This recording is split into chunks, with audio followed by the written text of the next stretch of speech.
Velocity of image और lens. Lens के लिए हम मैग्निफिकेशन देख चुके हैं, एक लैटरल मैग्निफिकेशन का फॉर्मूला आया था और एक लॉन्गिट्यूडनल मैग्निफिकेशन का फॉर्मूला आया था। अगर आप देखो velocity of image for Lenz, तो जैसे हमने मिरर में निकाला था एग्जैक्टली उसी तरह से यहाँ पे भी निकाला जाता है। मान लेते हैं कि एक लेंस है हमारे पास इस तरह से, ये हो गई उसकी एक्सिस। यहाँ पे मान लो कि ऑब्जेक्ट है, ठीक है ना, जो कि चल रही है कुछ एंगल पे बनाते हुए ऑप्टिकल एक्सिस के साथ। उसका एक कंपोनेंट आएगा अलोंग द एक्सिस, उसे मैं वी पैरेलल बोल देता हूँ, और एक आएगा परपेंडिकुलर एक्सिस, उसे मैं वी परपेंडिकुलर बोल देता हूँ। हमें बताना है कि वेलोसिटी ऑफ इमेज क्या होगी, ठीक है। तो अगर आपको याद हो, कर्व सरफेस के लिए भी हमने ये किया था और मिरर के लिए भी हमने ये किया था। डिफरेंशिएट करके हम रिलेशन यहाँ पे निकालते हैं, ठीक है ना। तो अभी तो मैं सीधे यहाँ पे रिजल्ट लिख दे रहा हूँ, या फिर आप चाहो तो लिख भी सकते हो। जैसे कि हमारे पास एक मिरर फॉर्मूला है 1/f बराबर 1/v माइनस 1/u। अगर आप दोनों तरफ डिफरेंशिएट करो टाइम के रिस्पेक्ट में, तो आपको क्या मिल जाएगा, 0। ये मिलेगा माइनस 1/v स्क्वायर dv/dt, ये मिलेगा प्लस 1/u स्क्वायर du/dt। यहाँ से हमें क्या मिल जाएगा, यहाँ से मिलेगा dv/dt is equal to v square by u square du/dt। अब ये क्या लिखा हुआ है, ये लिखा हुआ है rate of change of v with respect to time. v यहाँ पे क्या होता था, u हो जाती थी आपकी ऑब्जेक्ट की डिस्टेंस, और मान लो कि इमेज यहाँ पे फॉर्म हो रही है, तो ये हो जाती थी इमेज की डिस्टेंस v। तो dv/dt बेसिकली बता रहा है कि मिरर से या लेंस से इमेज की दूरी किस तरह से चेंज हो रही है। तो इसी को बोल सकते हैं velocity of image with respect to mirror equal होना चाहिए v square by u square velocity of object with respect to mirror. तो ये फॉर्मूला हमारे पास आ गया था वेलोसिटी की रिलेशन का, ठीक है ना। यहाँ हम देख भी चुके हैं कि m ट्रांसवर्स मैग्निफिकेशन अगर बोला जाए तो वो आता था आपका v/u लेंस के लिए। तो इस फॉर्मूले को इस तरह भी याद रखा जा सकता है, m square velocity of object with respect to mirror. कोई दिक्कत इसमें? ये हमने किसके लिए कर लिया है, ये आपने कर लिया है if object moves parallel to axis, ठीक है ना। अगर object parallel to axis move कर रही है तभी तो v और u चेंज हो सकते हैं। अब इसी में हम दूसरा केस लेते थे, अगर आप याद करो, जो कि क्या था, if object moves perpendicular to axis. अगर ऑब्जेक्ट एक्सिस से परपेंडिकुलर डायरेक्शन में मूव कर रही हो तो उसमें हम क्या करते थे, height of image by height of object का फॉर्मूला हमें मिला था मैग्निफिकेशन, यानी कि v/u, ठीक है ना। तो इसी को आप लिख सकते हो HIU minus HOV is equal to 0। अब ऐसा सोच के देखो कि ये आपका लेंस है, यहाँ पे आपकी ऑब्जेक्ट है HO, और यहाँ पे मान लेते हैं कि इमेज फॉर्म हो रही है HI, और ये ऑब्जेक्ट ऊपर की तरफ मूव कर रही है किसी स्पीड VO से। तो अगर डिफरेंशिएट किया जाए टाइम के रिस्पेक्ट में तो क्या देखा जा सकता है, U और V तो फिक्स हो गए, U हो गई ऑब्जेक्ट की डिस्टेंस और V हो गई इमेज की डिस्टेंस, ये तो फिक्स हो चुके हैं। डिफरेंशिएट करोगे तो क्या मिल जाएगा, यहाँ से मिलेगा U dhi/dt minus V dho/dt is equal to 0। या हमें क्या मिल जाएगा, dhi/dt is equal to v/u dho/dt। समझ आ रहा है? ये क्या हो गया, ये बता रहा है rate of change of height of image with respect to time. ये है rate of change of height of object with respect to time. v आपको पता ही है, u आपको पता ही है।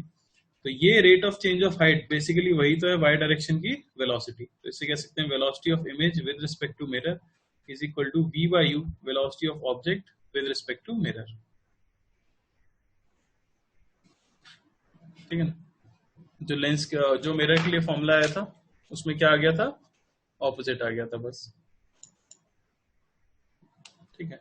v/u को आप m भी लिख सकते हो, ये यहाँ पे दिया हुआ है, और पैरेलल टू एक्सिस में सिर्फ क्या आ जाता है, m स्क्वायर आ जाता है, ठीक है ना। क्वेश्चन कर लेते हैं इसके ऊपर।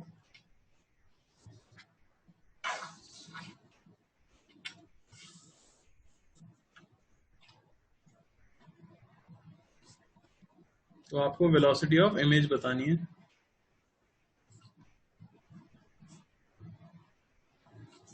ठीक है ना। मान लेते हैं ये आई कैप है और ये जे कैप।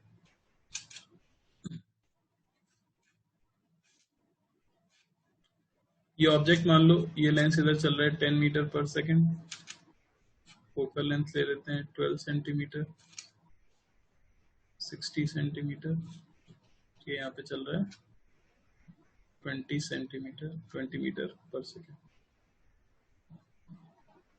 तो वेलोसिटी ऑफ इमेज क्या आएगी बताओ?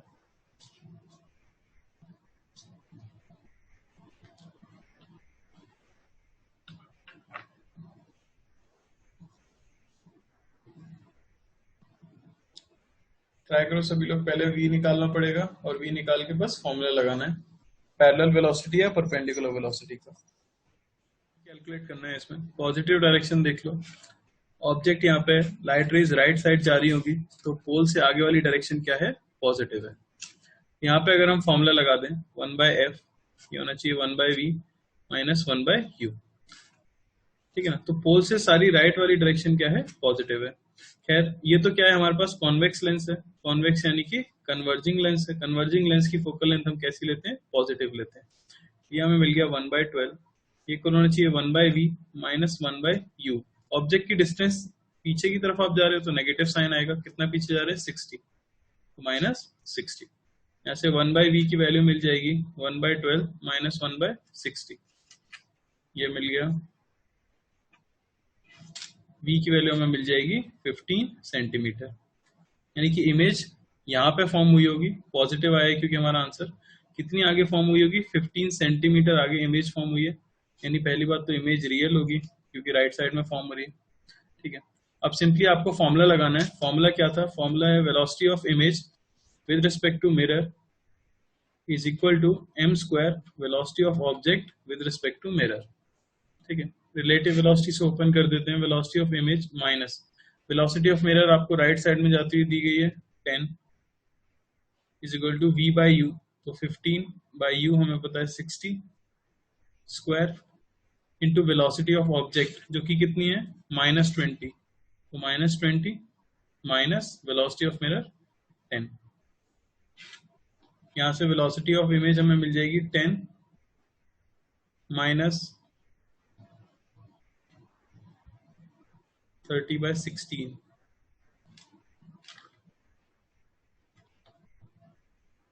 यानी 130/16 मीटर पर सेकेंड, ठीक है। एक बच्चे ने जो आंसर दिया सही है, 65/8 मीटर पर सेकेंड। समझ आया? तो सिंपली बस v और u निकालना है, उसके बाद फॉर्मूला लगाना है, आंसर मिल जाएगा। नेक्स्ट क्वेश्चन और ट्राई कर लो। इसमें एक डाइवर्जिंग लेंस है, ऑब्जेक्ट रखी हुई है, आपको बताना है वेलोसिटी ऑफ इमेज क्या होगी, और ऑब्जेक्ट की velocity perpendicular to optical axis है। तो इमेज की लोकेशन निकालनी है बस, फॉर्मूला लगा के 1/f 1/v माइनस 1/u, ठीक है ना। ये डाइवर्जिंग लेंस है, तो इसकी फोकल लेंथ कैसी ली जाती है? नेगेटिव ली जाती है। पॉजिटिव डायरेक्शन देख लेते हैं, ऑब्जेक्ट इस तरफ है, लाइट रेज किधर ट्रेवल करेंगी? राइट की तरफ, यानी यहाँ से राइट वाली डायरेक्शन क्या हो गई है? पॉजिटिव हो गई, ठीक है। फोकल लेंथ पुट कर देते हैं 1/-30 होना चाहिए 1/v minus 1/u, object negative -20, यहाँ से 1/v हमें मिल जाएगा 1/30 माइनस 1/20, ठीक है ना। v आपको मिल जाएगा कितना? -12 सेंटीमीटर, यानी कि इमेज कैसी बनी है? वर्चुअल बनी है, क्योंकि वो इसी साइड बन रही है, जबकि बननी किधर चाहिए थी? राइट साइड में बननी चाहिए थी। v हमारे पास आ गया -12, यहाँ से m निकाल लेते हैं, m था हमारा v बाई यू, ये मिल गया -12 बाई यू हमें मिला है -20, ये हो जाएगा -3/5, ठीक है ना। फॉर्मूला पुट कर दो, velocity of image minus velocity of mirror, ये होना चाहिए m velocity of object minus velocity of mirror. Velocity of image, mirror की वेलोसिटी ऊपर की तरफ दी गई है, कितनी दी गई है? 5, ये होना चाहिए v by you. Velocity of object वो नीचे की तरफ दी गई है, तो उसे -10 ले लेते हैं, माइनस वेलोसिटी ऑफ मिरर तो पॉजिटिव ही है 5, तो वेलोसिटी ऑफ इमेज हमें मिल जाएगी 5 प्लस 9, यानी कि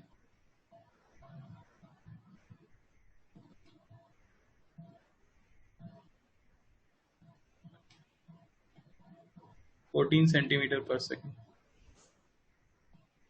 ये तो माइनस माइनस कट जाएगा, प्लस हो जाएगा, तो ये कितना आ गया हमारे पास 5 माइनस 9 यानी कि -4 सेंटीमीटर पर सेकेंड आंसर हो जाएगा, ठीक है ना, -4 सेंटीमीटर पर सेकेंड सही दिया। तो पढ़ना जरूरी है किसके लिए, combination of lens and mirror समझने के लिए पावर पढ़ना जरूरी है। पावर को डिफाइन कैसे किया गया है, फॉर लेंसेज हम कह सकते हैं कि लेंस के लिए पावर को डिफाइन किया गया है इनवर्स ऑफ फोकल लेंथ, ठीक है ना, जिसमें फोकल लेंथ को आपको लेना पड़ेगा इन मीटर, जिससे पावर जो आपको मिलेगी उसकी यूनिट क्या हो जाएगी, डायप्टर, ठीक है ना, या डी से रिप्रेजेंट कर दिया जाएगा सिंपली। तो पावर बस हमें क्या बताती है कि किसी ऑब्जेक्ट का नेचर कैसा है। ऐसा बोल दिया गया है कि किसी भी कन्वर्जिंग ऑब्जेक्ट के लिए, कन्वर्जिंग ऑब्जेक्ट है अगर, तो उसके लिए पावर कैसी होनी चाहिए, पॉजिटिव होनी चाहिए। और सिमिलरली अगर हमारे पास कोई डाइवर्जिंग ऑब्जेक्ट है, उसके लिए पावर कैसी होनी चाहिए, नेगेटिव होनी चाहिए। या ऑब्जेक्ट मतलब मैं कहना चाह रहा हूं लेंस या मिरर, जो भी कुछ आप यूज कर रहे हो, बस उसका नेचर अगर कन्वर्जिंग है तो उसकी पावर कैसी आएगी, पॉजिटिव आएगी, और उसका नेचर अगर डाइवर्जिंग है तो उसकी पावर कैसी आएगी, नेगेटिव आएगी। हमें पता भी है कि अगर हम कॉन्वेक्स लेंस की बात करें, अगर आपके पास कॉन्वेक्स लेंस है तो उसकी फोकल लेंथ कैसी होती है, पॉजिटिव होती है, क्योंकि उसकी फोकल लेंथ पॉजिटिव है। और ये बिहेव कैसा करता है, अगर सराउंडिंग मीडियम इसके रिफ्रैक्टिव इंडेक्स से कम रिफ्रैक्टिव इंडेक्स का हो तो फिर ये कैसा बिहेव करता है, ये कन्वर्जिंग बिहेव करता है। तो ऐसे के लिए इसकी पावर कैसी आएगी, पॉजिटिव आएगी। सिमिलरली अगर इस लेंस की बात की जाए इसके नॉर्मल नेचर में, तो ये लाइट को क्या कर देता है, डाइवर्ज कर देता है, यानी कि डाइवर्जिंग ऑब्जेक्ट है, इसकी फोकल लेंथ भी हम कैसी लेते हैं, नेगेटिव, तो इसकी पावर भी कैसी आएगी, नेगेटिव आएगी। तो लेंस के लिए तो बड़ा सिंपल है, पावर सिंपली आपका बता देते हो 1/f, ठीक है। अब अगर मैं बात करूं पावर ऑफ मिरर के लिए, पावर ऑफ मिरर, तो हमें पता है मिरर भी दो तरह के होते हैं, कन्वर्जिंग और डाइवर्जिंग। अगर मैं कॉनकेव की बात करूं, कॉनकेव मिरर, तो हमें पता है कॉनकेव मिरर क्या करता है, रेज अगर इस तरह से आएंगी उसके ऊपर गिरेंगी तो वो उन्हें क्या कर देगा, कन्वर्ज कर देगा, एक जगह पे जाके मीट कर जाती हूँ, तो ये हमारा कन्वर्जिंग है। इसकी फोकल लेंथ अगर मैं देखूं तो आप देखो जब भी लाइट इसके ऊपर गिरेगी तो वो राइट से आके इसी तरह से गिर सकती है, क्योंकि लाइट को हमेशा कहाँ गिरना है, रिफ्लेक्टिंग सरफेस पर गिरना है। और हमें पता है मिरर वाले में हम क्या करते हैं, इंसिडेंट रे की डायरेक्शन को क्या ले लेते हैं, पॉजिटिव ले लेते हैं। ऐसा करने से इस मिरर की जो फोकल लेंथ होगी वो कैसी कहलाएगी, नेगेटिव कहलाएगी। लेकिन अभी ये चीज स्टैब्लिश कर दी गई है, कन्वेंशन बना दिया गया है कि हर कन्वर्जिंग ऑब्जेक्ट की पावर को कैसा लेना है, पॉजिटिव। इसलिए फॉर्मूला बस थोड़ा सा बदल जाता है। मिरर के लिए आपको याद रखना है पावर का जो फॉर्मूला होता है वो होता है -1/f, ठीक है ना, जहां फोकल लेंथ को आप साइन के साथ रखोगे। अब जैसा कि हम देख सकते हैं कि कन्वर्जिंग जो कि है कॉनकेव, उसकी फोकल लेंथ नेगेटिव है, तो इस फॉर्मूले में रखने पर पावर कैसी हो जाएगी, पॉजिटिव हो जाएगी।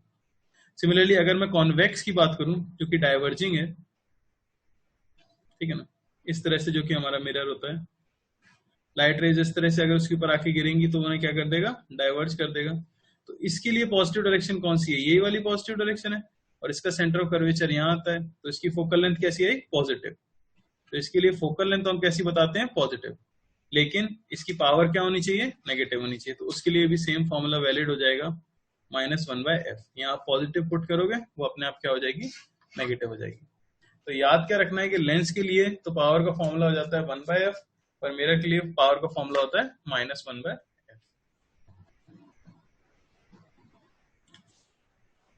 Combination of lens and mirror.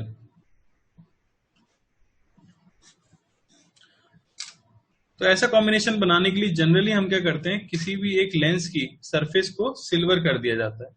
अगर आप लेंस की सरफेस को सिल्वर कर दोगे तो वो मिरर की तरह बिहेव करने लग जाएगी, ठीक है, ये हमें पता है, क्योंकि मिरर को हमने बनाया कैसे था, एक स्फीयर में से ग्लास को कट किया था और एक साइड को क्या कर दिया था, सिल्वर कर दिया था, ठीक है ना। तो मान लो कि हमारे पास इस तरह से एक लेंस है, कॉन्वेक्स लेंस है, और इसकी इस साइड को मैंने क्या कर दिया, सिल्वर कर दिया। तो ऐसा बिहेव कर रहा है कि ये तो एक लेंस हो गया और उससे एकदम अटैच हमें क्या मिल चुका है, एक कॉनकेव मिरर मिल चुका है। तो अब कई बार क्वेश्चन में पूछ लिया जाता है कि इसकी इक्विवेलेंट फोकल लेंथ क्या होगी। सबसे पहले तो हमें ये सोचना है कि जब भी आप कितने भी लेंसेज हों उनके साथ अगर एक भी मिरर लगा देते हो तो वो सारा का सारा कॉम्बिनेशन एक मिरर की तरह बिहेव करने लग जाएगा। ऐसा क्यों है? ऐसा इसलिए है क्योंकि लाइट रे अगर इस साइड से आ रही है और आपने एक भी मिरर लगा दिया है तो ऑब्वियसली वो मिरर को पार करके दूसरी साइड तो जा नहीं सकती, ठीक है ना। यानी कि जब भी लेंस और मिरर का कॉम्बिनेशन क्वेश्चन में दिया होगा तो वो पूरा कॉम्बिनेशन एक इक्विवेलेंट मिरर की ही तरह काम करने वाला है। अब वो इक्विवेलेंट मिरर किस नेचर का होगा, कन्वर्जिंग होगा, डाइवर्जिंग होगा और फोकल लेंथ कितनी होगी, वही हमें कैलकुलेट करना है। तो जैसे मैंने इस क्वेश्चन में ले लिया है, मैंने एक कॉन्वेक्स लेंस लिया और ऐसा मान सकते हो कि एक कॉनकेव मिरर लिया और दोनों को क्या कर दिया है, कंबाइन कर दिया। तो हमें देखना है कि इनके कॉम्बिनेशन की इक्विवेलेंट फोकल लेंथ क्या होगी। तो इसे हम डील करते हैं पावर के साथ। आप ऐसा इमेजिन करो कि ये पूरा सेटअप किसी भी ऑब्जेक्ट की इमेज कैसे फॉर्म करेगा। मान लेते हैं ऑब्जेक्ट कहीं लेफ्ट में दूर रखी हुई थी, लाइट रे वहां से आएगी। ये हमारे पास क्या है, ये हमारे पास एक कन्वर्जिंग लेंस है सबसे पहले। तो ये लेंस क्या करना चाहेगा, इस लाइट रे को कन्वर्ज करना चाहेगा। उसके बाद आपके पास क्या मिला है, एक कन्वर्जिंग मिरर मिला जो कि फिर से इसे क्या करना चाहेगा, कन्वर्ज करना चाहेगा। लेंस ने इसे कन्वर्ज करना चाहा था राइट साइड में, ठीक है ना। इस सरफेस के लिए पहली इमेज जो बनी होगी कुछ यहां बनी होगी। वो इमेज इस मिरर के लिए कैसा बिहेव करेगी, वर्चुअल ऑब्जेक्ट का बिहेव करेगी और ये मिरर उसकी इमेज बनाना चाहेगा कुछ इस तरफ। तो लाइट रे क्या होगी, रिफ्लेक्ट होगी। लेकिन फिर से इंटरेक्शन होगा किसके साथ, इस कर्व सरफेस के साथ, और ये फिर से उसे कहीं कन्वर्ज करके मान लो कि यहां फॉर्म कर देगा इस तरह से, और आपको यहां कहीं मिल जाती है उसकी इमेज।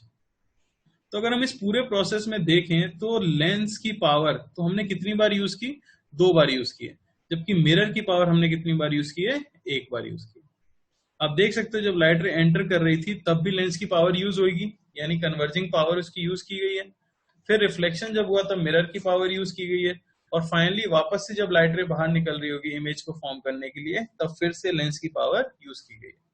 तो ऐसे सेटअप जब भी आपके पास लेंसेज और मिरर हों तो इक्विवेलेंट पावर को डिफाइन किया जाता है 2 times summation power of lens plus power of mirror. समझ आ रही है बात? क्योंकि हर लेंस को आप कितनी बार यूज करोगे, 2 बार यूज करोगे। ऐसा इमेजिन करो कि मान लो कि ये था एक सेटअप, ये और ये, यहाँ पे हमारे पास एक डाइवर्जिंग लेंस है, ठीक है, एक कन्वर्जिंग लेंस है और उसके बाद एक मिरर है। कोई भी लाइट रे एंटर करेगी तो पहले इस लेंस की पावर यूज करेगी, फिर इस लेंस की पावर यूज करेगी, मिरर का रिफ्लेक्शन तो उसकी पावर यूज हुई, फिर वापस से इस लेंस की पावर यूज होगी, फिर इस लेंस की पावर यूज होगी। तो दोनों की पावर 2 बार यूज हुई है लेंस की, और मिरर की कितनी बार यूज हुई है, 1 बार यूज हुई है। तो हमें ये याद रखना है कि किसी भी लेंस की पावर कॉम्बिनेशन में 2 बार यूज होती है और मिरर की पावर कितनी बार यूज होती है, सिर्फ 1 बार यूज होती है। ये यहाँ पे मैंने लिख भी दिया है।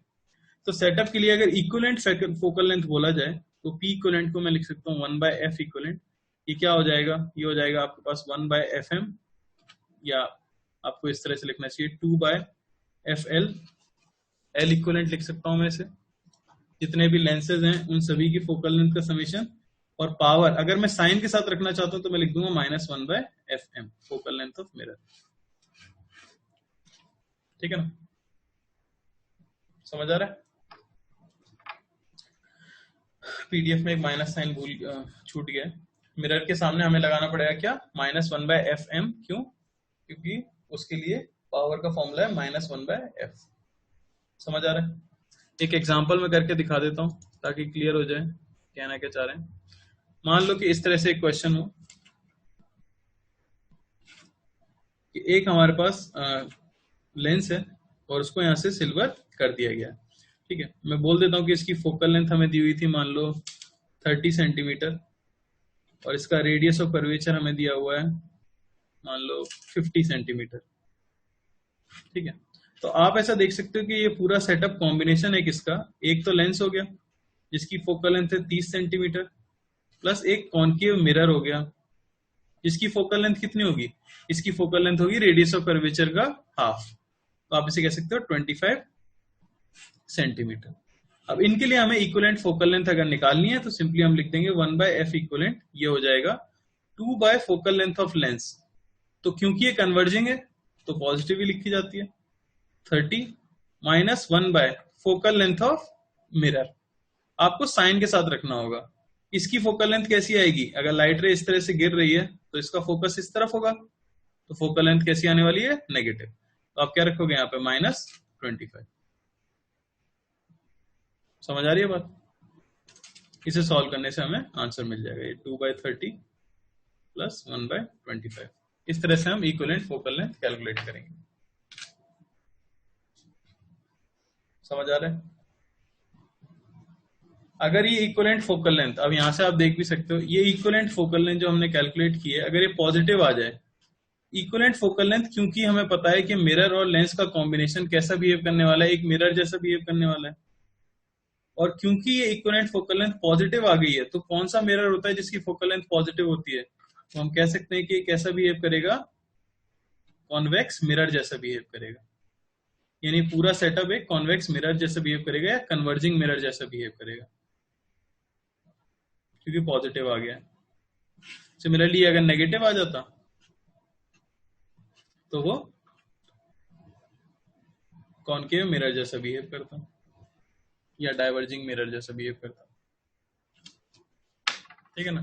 तो हम जब भी ऐसे लेंसेज और मिरर का कॉम्बिनेशन दिया हो तो दोनों को रिप्लेस करके एक सिंपल मिरर से क्वेश्चन सॉल्व कर सकते हैं। ठीक है, जैसे क्वेश्चन होगा इस पर आगे ट्राई करो सभी लोग। फर्स्ट क्वेश्चन जो है, पोजीशन ऑफ इमेज हमें बतानी है।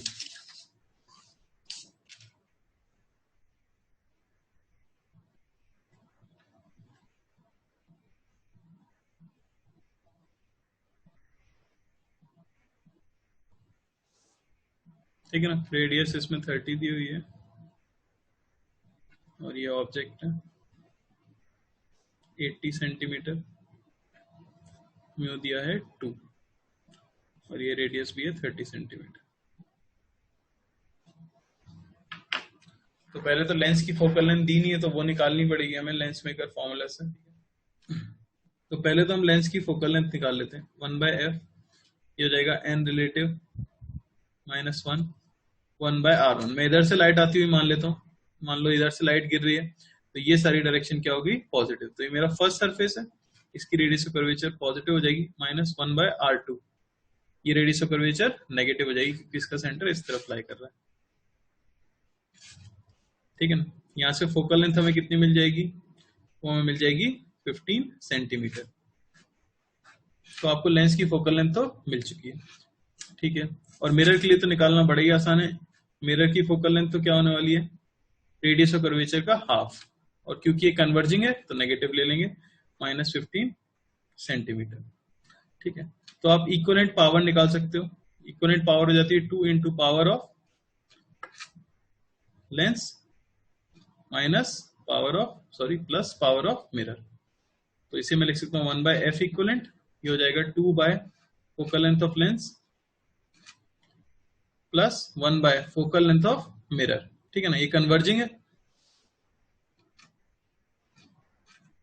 तो एक माइनस साइन रहता है फोकल लेंथ में जब हम कन्वर्ट करते हैं, और एक -15।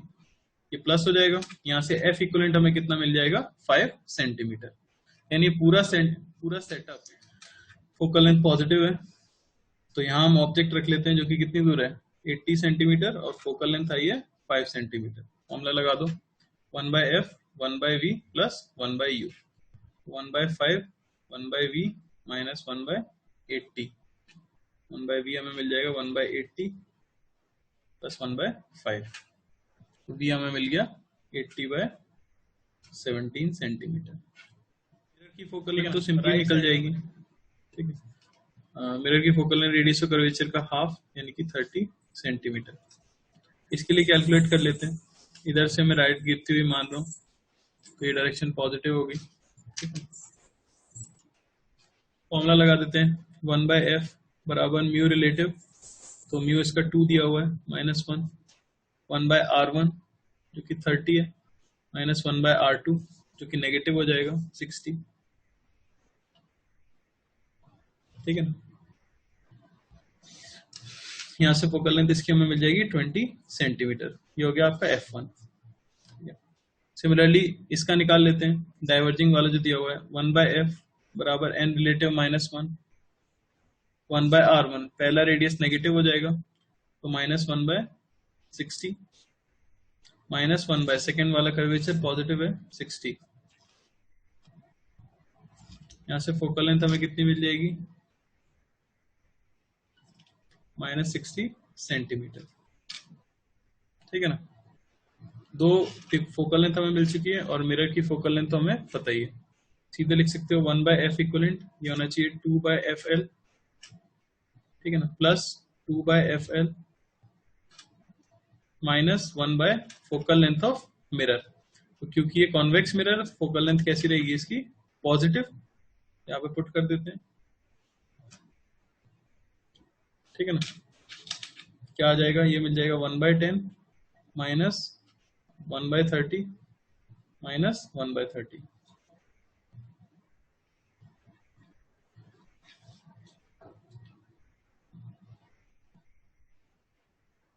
कोई कुछ बोल रहा है?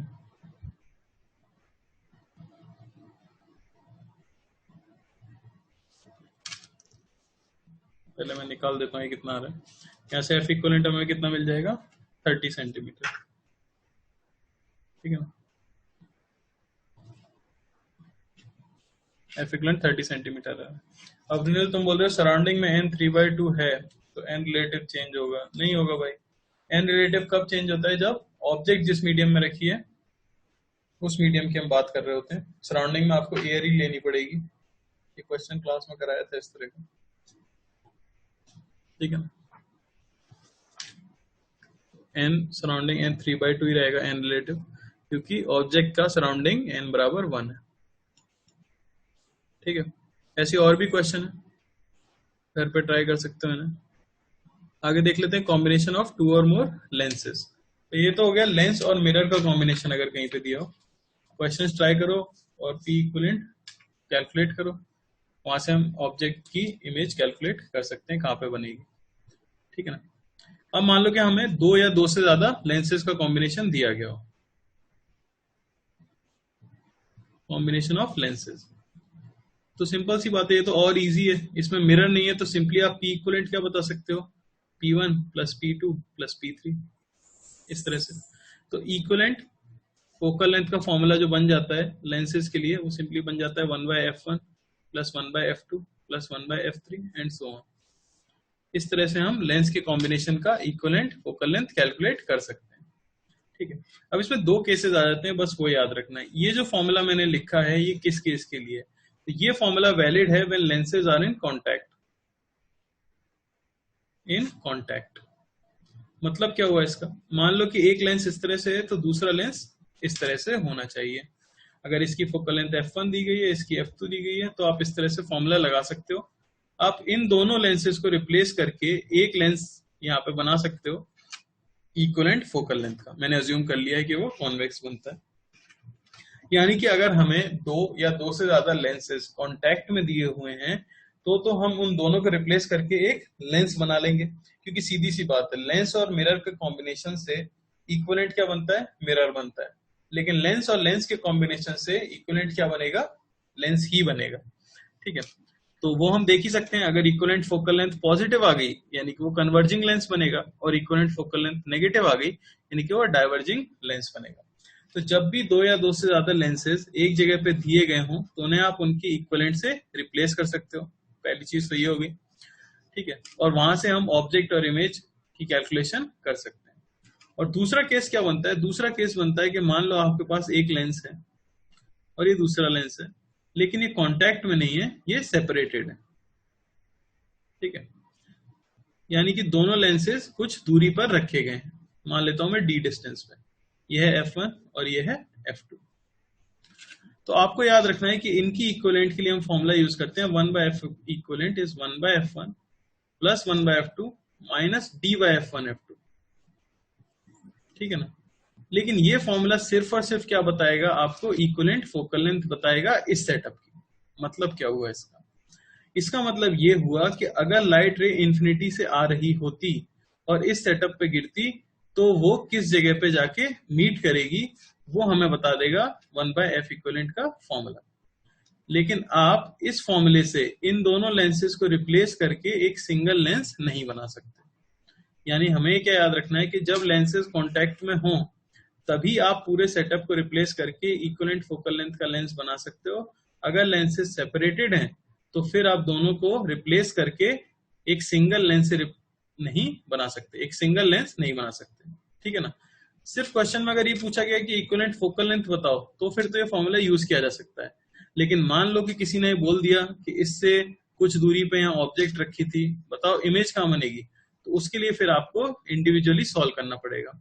पहले इस लेंस के लिए इमेज की लोकेशन निकालेंगे और वो इमेज इसके लिए ऑब्जेक्ट बनेगी और फिर फाइनल इमेज की लोकेशन निकालेंगे। हम ये नहीं कर सकते कि इन दोनों को हटा के इतनी फोकल लेंथ का एक लेंस वहां पे रखते हैं, ठीक है। तो ये पॉइंट थोड़ा सा इंपॉर्टेंट है, ध्यान रखना। क्या याद रखना है कि अगर कांटेक्ट में है तो कोई दिक्कत ही नहीं है, सेटअप को हटा के एक इक्विवेलेंट फोकल लेंथ का लेंस लगाओ और वहां से इमेज ऑब्जेक्ट की दूरी की कैलकुलेशन की जा सकती है। लेकिन अगर वो सेपरेटेड है तो फिर आप इस तरह से रिप्लेस नहीं कर सकते। आप सिर्फ इक्विवेलेंट फोकल लेंथ बता सकते हो, यानी कि ये बता सकते हो कि लाइट अगर इन्फिनिटी से आती तो फिर वो कहाँ इंटरसेक्ट करती है ऑप्टिकल एक्सिस को, ठीक है। पर अगर रैंडम कहीं कोई ऑब्जेक्ट रख दी गई है तो उसकी लोकेशन हम इस फॉर्मूले से नहीं कैलकुलेट करते, ठीक है ना। ये मैंने नोट के अंदर लिख भी दिया है। आप इसी पे क्वेश्चन कर लेते हैं। जैसे पहला क्वेश्चन है, ट्राई करो सभी लोग, ठीक है। जैसे हम लेंस और मिरर का कर रहे थे, अब यहाँ पे तो लेंस और लेंस ही है, सिंपल है काफी, ठीक है। ध्यान से पढ़ना क्वेश्चन में क्या दिया हुआ है। क्वेश्चन में बोला जा रहा है object placed at 15 centimetre from a convex lens, the image is formed on the other side of the lens at 30 centimetre from the lens. यानी जब किसी ऑब्जेक्ट को 15 सेंटीमीटर दूर रखा गया कॉन्वेक्स लेंस से तो उसने इमेज बनाई है 30 सेंटीमीटर दूसरी साइड पर, ठीक है। अब जो कॉन्वेक्स लेंस है उसे कांटेक्ट में रख दिया गया है एक कॉनकेव लेंस के साथ, ठीक है ना।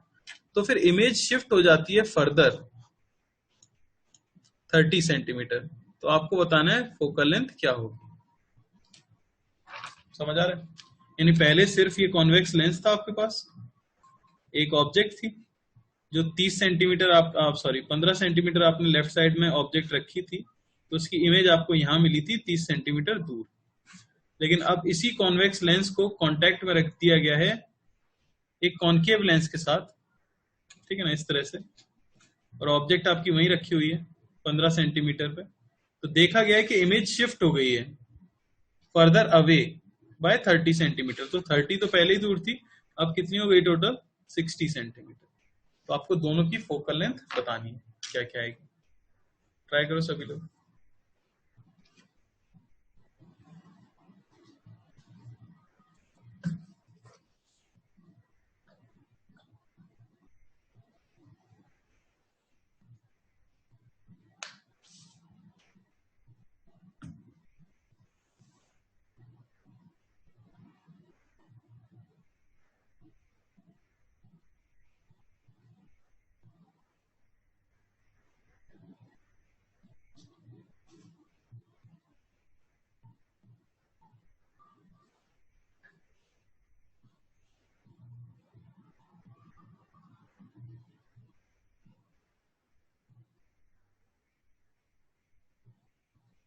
ये तो काफी सिंपल सा क्वेश्चन है। इसकी फोकल लेंथ तो यहीं से मिल जाएगी सिंपली। आप अगर लेंस फॉर्मूला लगा दो 1/v minus 1/u 1/f 1/30 minus 1/-15। यहाँ से f आपको सिंपली मिल गया, इसका कितना 10 सेंटीमीटर, यानी कि कॉन्वेक्स लेंथ का तो कितना है 10 है। अब हमें इनका देखना है। तो पूरे सेटअप ने 60 पे बनाई है इमेज, ठीक है ना। तो पूरे सेटअप का इक्विवेलेंट फोकल लेंथ निकाल लो फॉर्मूले में डाल के, ठीक है ना। तो 1/f equivalent 1/v minus 1/u, यानी कि 1/60 माइनस 1/-15, ठीक है ना। यहां से f इक्विवेलेंट कितना मिल गया आपको 12 सेंटीमीटर। मतलब क्या है इसका, अकेले कॉन्वेक्स लेंस की तो कितनी थी 10 और दोनों को मिला के कितनी थी 12। तो अब भाई अकेले इसकी कितनी होगी हमें ये पता करना है। ऑब्वियसली डाइवर्जिंग है तो इसकी कुछ नेगेटिव होगी, तो इसे मैं -f मान लेता हूं। तो मैं लिख सकता हूं 1/f इक्विवेलेंट, ये होना चाहिए था 1/f1 plus 1/f2। f equivalent 1/12, ये होना चाहिए 1/10 माइनस 1/f।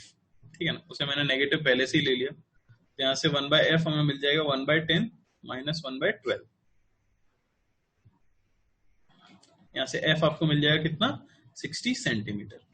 याद रखना साइन के साथ रखेंगे तो -60 होगा, पर मैंने साइन पहले से इंक्लूड कर लिया था। आप चाहो तो नहीं भी करो, प्लस रखो यहाँ पे, तो फाइनली आपको दिख भी जाएगा कि फोकल लेंथ -60 आएगी।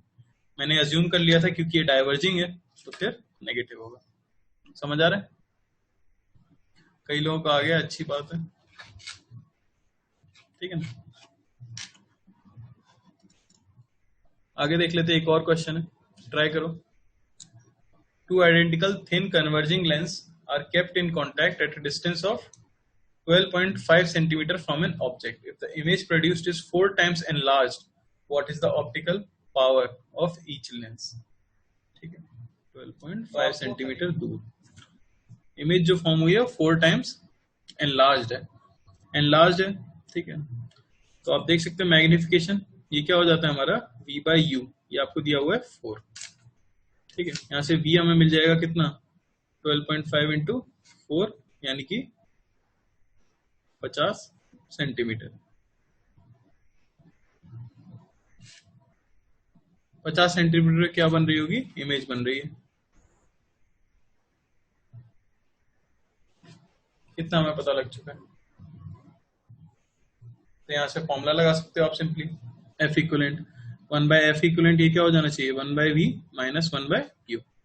1/f इक्वलेंट क्या कह सकते हैं, 1/v माइनस 1/u। ठीक है ना, यहाँ से f इक्वलेंट कितना मिल जाएगा, 10 सेंटीमीटर शायद आ रहा है। f इक्वलेंट आपको कितना मिल गया, 10 सेंटीमीटर। तो हमें पता भी है 1/f इक्वलेंट क्या होता है, 1/f1 प्लस 1/f2, यहाँ तो दोनों का f सेम ही है। ठीक है ना, ये आपको दिया गया है 1/10। यहाँ से f की वैल्यू कितनी मिल जाएगी हमें, 20 सेंटीमीटर।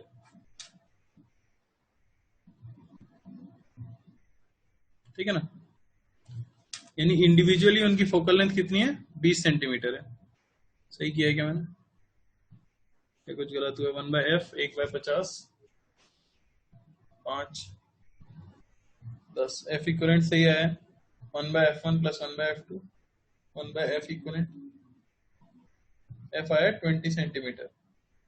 f अगर 20 सेंटीमीटर तो पावर क्या हो जाएगी 1/20, और इसे ऑब्वियसली किसमें दिया हुआ है, सेंटीमीटर में, इसे मीटर में बदलेंगे तो 0.2, यानी कि कितना मिल गया 5 डायोप्टर। तो इंडिविजुअल लेंस की पावर कितनी है आपकी, 5 dioptre. A concavo convex lens is placed with its convex surface polished. ठीक है ना, if ROC of the surface is 30 centimeter and 60 centimeter, find the position of the object on the axis for autocollimation. ठीक है, question का मैं मतलब समझा देता हूँ। मतलब क्या है कि पहली बात तो हमारे पास लेंस कैसा है, हमारे पास एक कॉन्केव कॉन्वेक्स लेंस है। ठीक है ना, यानी कि कुछ इस तरह का लेंस मान लो, इस तरह से लेंस रखा हुआ है मान लो। ठीक है ना, ये, और इन्होंने बोला है the ROC is 30 centimetre and 60 centimetre. Obviously ये रेडियस ज्यादा है ऊपर वाला, तो ये होगा आपका 60 सेंटीमीटर और ये रेडियस होगा 30 सेंटीमीटर। कॉन्वेक्स सरफेस को पॉलिश कर दिया गया, यानी यहाँ से पॉलिशिंग कर दी गई है। ठीक है, और ये हो गई इसकी एक्सिस। तो ऑब्जेक्ट की डिस्टेंस पूछी गई है for auto collimation. Auto collimation का मीनिंग क्या हो जाता है, जहां ऑब्जेक्ट रखी है वहीं पर इमेज फॉर्म होनी चाहिए। तो उसके लिए क्या रिलेशन हो, क्या डिस्टेंस होनी चाहिए ऑब्जेक्ट की ऑन द प्रिंसिपल एक्सिस, ताकि इमेज वहीं की वहीं फॉर्म हो। समझ आ रहा है ना, हमारे पास एक इस तरह का लेंस था, उसकी इस सरफेस को पॉलिश कर दिया गया, ये मैंने ग्राउंड बनाया और कुछ नहीं। ये उसकी एक्सिस होगी, तो एक्सिस पे यू डिस्टेंस दूर हमने ऑब्जेक्ट रखी है, तो पूछा गया यही यू कितना होना चाहिए ताकि इमेज जो है वहीं पर बने जहां ऑब्जेक्ट है, और इसका म्यू आपको दिया हुआ है 3/2। ट्राई करो एक बार जरूर।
ठीक है, तो कोई भी मिरर कब ऑब्जेक्ट वहीं बनाता है जब जहां पे इमेज हो। किसी भी मिरर के लिए हम ये जानते हैं कि अगर ऑब्जेक्ट को आप सेंटर ऑफ कर्वेचर पे रख दोगे तो इमेज भी कहाँ बन जाएगी, सेंटर ऑफ कर्वेचर पे बन जाएगी। तो ये पूरे सेटअप का इक्विवेलेंट जो मिरर बनेगा उसकी जो फोकल लेंथ होगी उसका डबल उसकी रेडियस ऑफ कर्वेचर होगी, तो वहीं पे हमें ऑब्जेक्ट को रखना चाहिए। ठीक है, एक आंसर 24 आया, एक 120।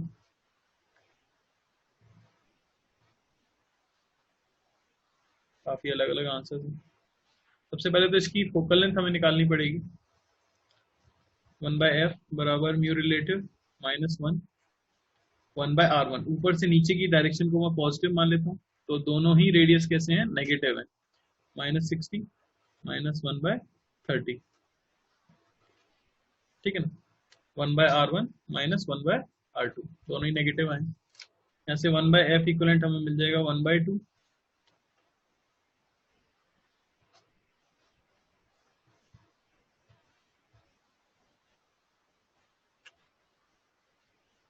f की वैल्यू आपको कितनी मिल गई, 120 सेंटीमीटर। तो इनकी फोकल लेंथ मैंने किसका निकाल लिया है, लेंस का निकाल लिया है। अब हमें इसका भी निकालना पड़ेगा, मिरर का भी। जो हमें मिरर यहाँ पे लिया है इसका रेडियस दिया है आपको 30 सेंटीमीटर, तो इसका फोकल लेंथ कितना हो जाएगा, हाफ रेडियस ऑफ कर्वेचर का यानी कि 15 सेंटीमीटर। और क्योंकि ये कन्वर्जिंग है तो कैसा रहेगा, नेगेटिव। ठीक है ना, -15 सेंटीमीटर। इक्वलेंट निकाल लेते हैं, 1/f इक्वलेंट कितना आएगा, 1/f इक्वलेंट आ जाएगा 2/fl यानी कि 2/120 plus 1/fm focal length of mirror, क्योंकि क्या मिल गई हमें, -15। ठीक है ना, मिरर का पुट करोगे माइनस साइन के साथ कन्वर्जिंग है। ठीक है, ये मिल गया 1/60 प्लस 1/15। एफ इक्वलेंट हमें कितना मिल गया, 12 सेंटीमीटर। तो क्योंकि इक्वलेंट फोकल लेंथ हमें कितनी मिल चुकी है, 12 सेंटीमीटर, यानी कि रेडियस ऑफ कर्वेचर कितनी मिल जाएगी,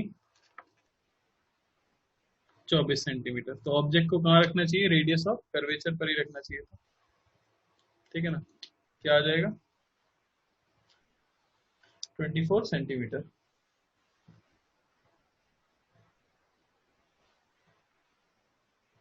आया था किसी का, एक बार चेक कर लेना, कैलकुलेशन सही की है मैंने। 1/f इक्वलेंट क्या निकालना था, 2/fl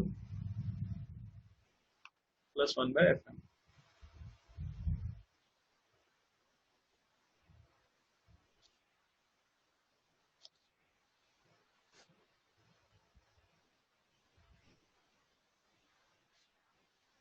ठीक है ना,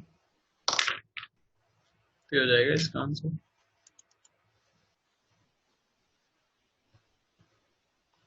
आगे एक आखिरी चीज देख लेते हैं इसमें, जो आपने स्कूल में लैब वगैरह में करा होगा, डिस्प्लेसमेंट मेथड से focal length of lens calculate करने का तरीका जो होता है।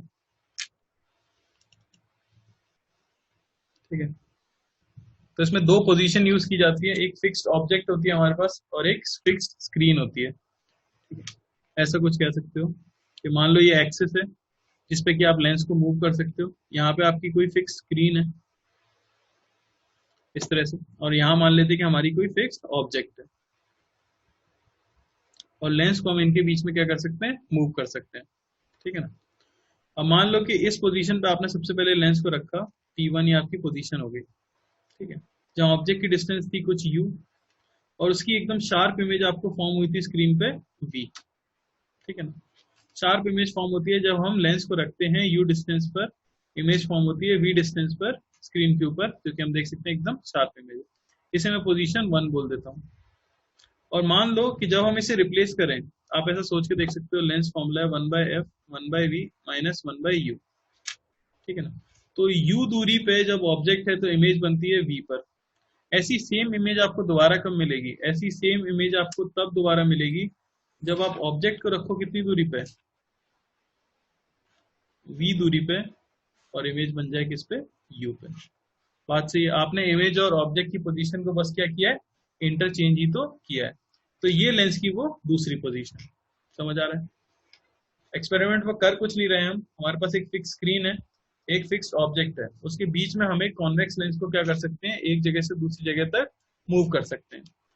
ठीक है, आप जब लेंस को इस एक्सिस पे मूव करते हो तो यहाँ पे इमेज फॉर्म होती है हमेशा, लेकिन वो इमेज क्लियर नहीं होती है। वो इमेज एग्जैक्टली क्लियर कब होगी, जब एग्जैक्ट वैल्यू आपको मिलेगी, क्योंकि यहाँ पे आप देख सकते हो ना, जैसे मान लो 10 दूरी पे आपने रखा और बी उसका आया 30 सेंटीमीटर और ये एग्जैक्ट 30 पर हो, तो फिर इमेज कैसी बनेगी, क्लियर। पर मान लो कि ये 20 ही दूरी पर हो और इमेज बन रही है 30 पर, तो इमेज तो यहाँ दिखेगी पर वो कैसी दिखेगी, ब्लर्ड दिखेगी। तो क्लियर इमेज हमें मिली जब हमने यू पे रखा था लेंस को, तो इमेज मिली थी वी पर। अब उसी इमेज को वापस से जब मैं आगे से शिफ्ट करता जाऊंगा, फिर से इमेज ब्लर होना शुरू हो जाएगी। वो इमेज फिर से क्लियर कब होगी, जब ऑब्जेक्ट वापस से वी डिस्टेंस पे हो और इमेज किस पे हो, यू पे, यानी इमेज और ऑब्जेक्ट की पोजीशन क्या हो जाए, इंटरचेंज हो जाए। तो इस तरह से किसी भी एक्सिस पे दो पोजीशन एग्जिस्ट करती है। ठीक है, पहले केस के लिए मैग्निफिकेशन अगर बोला जाए m1, तो वो हमें क्या मिल जाएगा, v/u। सिमिलरली सेकंड केस के लिए अगर बोला जाए m2, तो वो क्या मिल जाएगा, इस पर इमेज u पे है और ऑब्जेक्ट v पे है। तो एक चीज हमें पता लग गई, m1 m2 इन दोनों पोजीशंस के करस्पॉन्डिंग क्या आ जाता है, 1 आ जाता है। ठीक है ना। अब मैग्निफिकेशन आपको पता भी है क्या होता था, height of image by height of object. यानी इनिशियली अगर हम कहें तो हाइट ऑफ इमेज, सबसे पहले वाले केस के लिए हाइट ऑफ इमेज जो होगी उसे मैं कह सकता हूँ m टाइम्स या m1 times height of object. ये पहले केस में हाइट ऑफ इमेज थी। और दूसरे केस के लिए हाइट ऑफ इमेज 2 को मैं कह सकता हूँ m2 into height of object. ठीक है ना। तो दोनों को अगर आप मल्टीप्लाई करो तो यहाँ से क्या रिलेशन मिलेगा, दोनों को मल्टीप्लाई अगर हम कर दें तो हमें मिलेगा m1 m2 h0 स्क्वायर, ये होना चाहिए height of image in 1 height of image 2। यहाँ से h0 की वैल्यू मिल जाती है under root of h1 h2। ठीक है ना। ये फॉर्मूला भी आपको याद रखना है कि अगर हमें दो इमेजेस जो फॉर्म हुई है, पहली पोजीशन से इमेज जो फॉर्म हुई है उसकी हाइट पता हो, दूसरी पोजीशन से जो इमेज फॉर्म हुई है उसकी हाइट पता हो, तो हम हाइट ऑफ ऑब्जेक्ट भी कैलकुलेट कर सकते हैं। ठीक है ना। डिस्प्लेसमेंट मेथड है जो हम पढ़ रहे हैं। और अब बात आ जाती है फाइनली फोकल लेंथ कैलकुलेट करने की। तो मैं मान लेता हूं कि इन दोनों पोजीशंस के बीच की जो दूरी है वो क्या है, x है। ठीक है ना। और टोटल डिस्टेंस जो ऑब्जेक्ट की स्क्रीन से है उसे मैं मान लेता हूं कुछ कैपिटल D। ठीक है ना, कह सकते हैं। एक चीज तो हमें क्या पता है, u प्लस v मिलके कितना होना चाहिए, d होना चाहिए। ठीक है। और दूसरी चीज x को आप क्या कह सकते हो, अगर देखो इस डायग्राम से, तो x को मैं क्या कह सकता हूँ, v माइनस u। तो x को मैं कह सकता हूँ v माइनस। अब हम कुछ नहीं करेंगे, सिंपली मिरर फॉर्मूला में ये चीज पुट कर देंगे। 1/f हमें पता है 1/v माइनस 1/u। सॉल्व किया जाता है इसे u और v के टर्म्स में, f की वैल्यू आपको मिल जाती है d square minus x square by 4d। Formula याद रखना। d जहाँ पे क्या हो गई, ऑब्जेक्ट जो फिक्स्ड ऑब्जेक्ट है और फिक्स स्क्रीन है उनके बीच की डिस्टेंस। x क्या हो गया, x हो गया distance between two positions, distance between two positions for clear image. जहां पे आपको क्लियर इमेज फॉर्म हुई है उनके बीच की दूरी। ठीक है। इसमें कंडीशन होती है d जो है बड़ा होना चाहिए 4f से। अगर d इक्वल हो जाएगा 4f के, तो आप ऐसा देख लो कि एक ही पोजीशन बचेगी उस केस में, और वो कहाँ होगी, बीचों बीच। ठीक है ना। तब जितने डिस्टेंस पे ऑब्जेक्ट है उतनी डिस्टेंस पे आपको क्या मिल जाएगी, इमेज मिल जाएगी, x इक्वल टू 0 के केस में। तो ये हमें याद रखना है। डिस्प्लेसमेंट मेथड था, एक बार मैं वापस से बता देता हूँ, सिंपल सा था। हमें क्या करना है, किसी लेंस की अगर फोकल लेंथ पता करनी है तो एक्सपेरिमेंटली हम क्या करते हैं, लैब के अंदर आपकी ऑब्जेक्ट फिक्स होती है, स्क्रीन फिक्स होती है, और मिरर को आप एक जगह से दूसरी जगह तक ले जा सकते हो। आप एक पॉइंट से मिरर लेंस को चलाना शुरू करते हो, आप देखते हो स्क्रीन पे इमेज बन रही है पर वो ब्लर्ड बन रही है। एक पोजीशन हमें मिलती है, कोई डिस्टेंस हो गई मान लो u, उसमें हमें इमेज दिखी वो एकदम क्लियर थी, तो उसको हम नोट कर लेते हैं।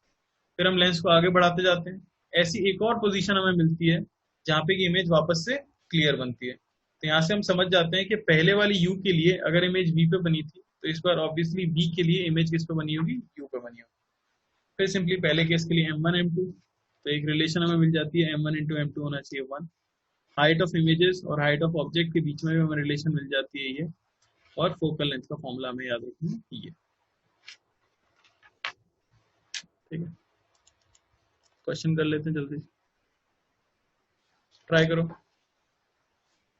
बहुत सिंपल है, सभी लोगों से हो जाएगा, प्योर फॉर्मूला बेस्ड क्वेश्चन है इसका। A lens is placed between object and the screen, forms image with magnification 3. When the lens is moved away from the object by 80 centimeter, again an image is formed on the screen. Find the focal length of the lens. तो सबसे पहले मान लेते हैं ये आ गई हमारी object,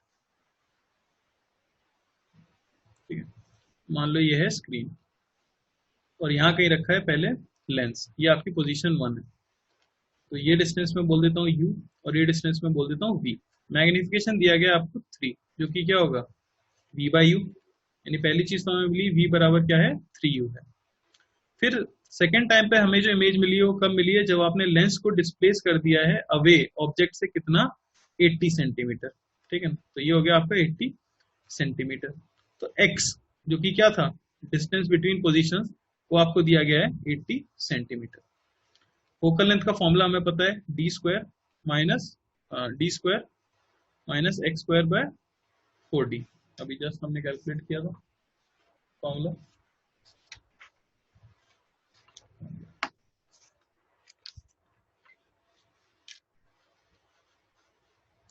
ठीक है ना, ये आपको दिख रहा होगा ऊपर, D square minus x square by 4d।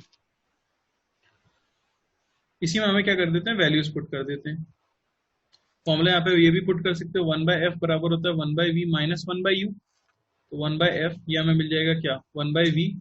Finally image का बनी है 3u पे माइनस 1/u माइनस 2, यहाँ से 1/f हमें मिल जाता है 3u/4, ठीक है, या फोकल लेंथ को हम कह सकते हैं 3u/4। तो फोकल लेंथ u के टर्म्स में आ चुकी है। d को क्या लिखा जा सकता है, कैपिटल D जो है वो ऑब्जेक्ट और स्क्रीन के बीच की डिस्टेंस है, तो कितनी हो जाएगी 4u हो गया, ठीक है, तो यहाँ पे लिख देते हैं उसे। तो f कैपिटल D को क्या लिख सकते हैं 4u का स्क्वायर माइनस x हमें दिया ही हुआ है 80 सेंटीमीटर का स्क्वायर बाय 4 इंटू डी हमें मिल चुका है फिर से 4u। f को भी u के टर्म्स में लिख दो तो u मिल जाएगा, और फाइनली हमें क्या मिल जाएगा f मिल जाएगा। 3u/4 होना चाहिए 16u स्क्वायर माइनस 0.64 अगर मीटर में निकाल लें तो, अपॉन 16u। यहां से क्या मिल रहा है 48u square 64u square minus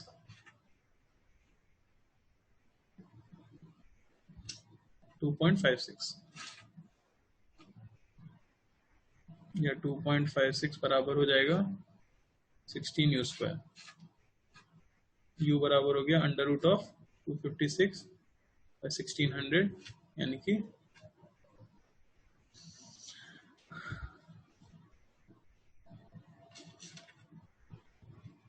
put कर दो अगर यहाँ पे तो हमें मिल जाएगा फोकल लेंथ। फोकल लेंथ हो जाएगी 3/4 इंटू 16/40, इतने मीटर्स, ठीक है ना, 12/40 मीटर।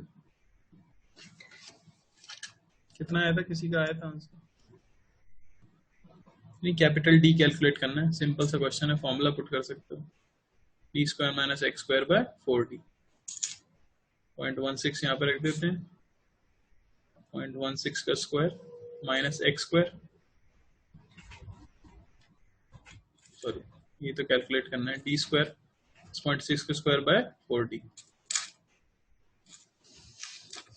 ठीक है ना।